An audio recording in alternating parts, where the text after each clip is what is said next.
कुछ नया हम जानते हैं, चलो चलो खुद को अपडेट कराते हैं। हिमगिरी की इन्फोशाला में आरजे ज्योति के साथ। तो हिमगिरी की इन्फोशाला में मैं हूँ आरजे ज्योति, आप सभी के साथ चलिए शुरुआत करते हैं हिमगिरी की इन्फोशाला की थॉट ऑफ द डे से।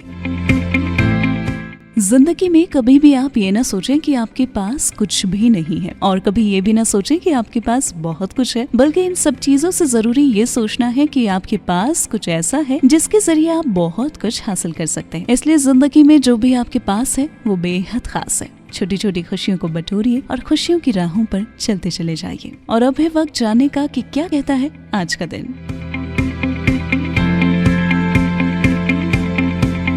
तो साल के 7वें महीने और उसके 14वें दिन मनाया जाता है एक ऐसा दिवस जिसके बारे में शायद आप में से बहुत सारे लोगों ने नहीं सुना होगा, और ये है बास्टिल डे। बास्टिल डे जो कि फ्रांस के एक राष्ट्रीय दिवस के तौर पर मनाया जाता है, लेकिन इसके पीछे छुपी है एक बहुत ही खास बात। 14 जुलाई 1789 को फ्रांस की क्रांति के इतिहास में बास्टिल डे एक अहम पन्ने के तौर पर दर्ज हुआ। फ्रांस की उस क्रांति ने लोगों को आजादी से वाकिफ कराया। बास्टिल पेरिस में एक मध्ययुगीन किला और जेल है। फ्रांस में 1700 के दशक में लोग बर्बन राजशाही के कठोर शासन के शिकार थे, और धीरे धीरे फ्रांस के लोगों का गुस्सा बर्बन राजशाही की तरफ बढ़ता चला जा रहा था। लेकिन बात तब जाकर और बढ़ी जब बर्बन राजशाही के अंतर्गत फ्रांस के लोगों को इस किले में यानी कि बास्टिल किले में कैद किया जाने लगा। 14 जुलाई 1789 का दिन जब फ्रांस की क्रांति के तौर पर लोगों का गुस्सा फूटा और फ्रांस के सैनिकों ने बास्टिल पर धावा बोल दिया। तो कहा जा सकता है कि ये दिवस यानी कि बास्टिल डे फ्रांस की एकता और स्वतंत्रता का प्रतीक है।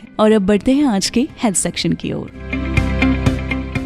कहते हैं अति किसी चीज की अच्छी नहीं होती, लेकिन कोविड की दूसरी लहर के चलते हमने अपनी हेल्थ में कई चीजों के साथ ये गलती कर दी, और जिसकी वजह से बहुत सारे लोगों को कई तरह के हेल्थ इश्यूज का सामना करना पड़ रहा है। कोरोना की दूसरी लहर में रोग प्रतिरोधक क्षमता यानी कि इम्यूनिटी को बढ़ाने के लिए हमने कई तरह के उपाय अपनाए, जैसे कि काढ़ा पीना या फिर इम्यूनिटी बढ़ाने के लिए दवाइयाँ लेना। लेकिन अब ये देखा जा रहा है कि लोगों पर यही उपाय भारी पड़ रहे हैं, जिसकी वजह से लोगों में एक्यूट किडनी इंजरी देखी जा रही है, चाहे वो कोविड के मरीज हो या ना हो। व्हाट्सएप ग्रुप के चलते या फिर सोशल मीडिया के ज्ञान के चलते लोगों ने ये गलतियां की हैं। बिना डॉक्टर की सलाह के इम्यूनिटी बूस्टर की दवाएं, जिंक, विटामिन की दवाएं खाई गई। ये हम सभी जानते हैं कि सेल्फ मेडिकेशन एक क्राइम है, तो बिना डॉक्टर की सलाह के चाहे वो काढ़ा हो या दवाएं, किसी भी चीज का सेवन न करें, और अति से ज्यादा तो बिल्कुल ना करें। और अब आखिर में बढ़ते हैं आज के उत्तराखंड कॉर्नर की ओर।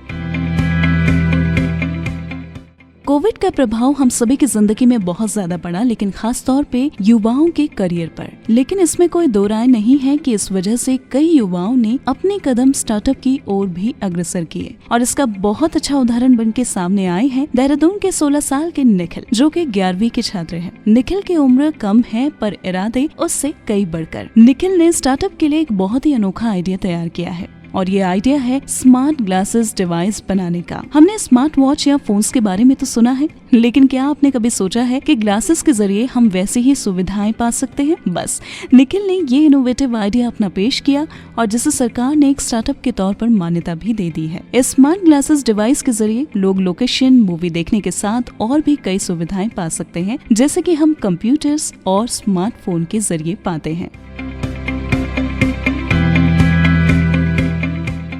तो हिमगिरी की इन्फोशाला में आज के लिए बस इतना ही। कल फिर मुलाकात होगी नए दिन की कुछ बातों के साथ। तब तक के लिए सुनते रहिए 107.8 FM पे हिमगिरी की आवाज, आपकी अपनी आवाज।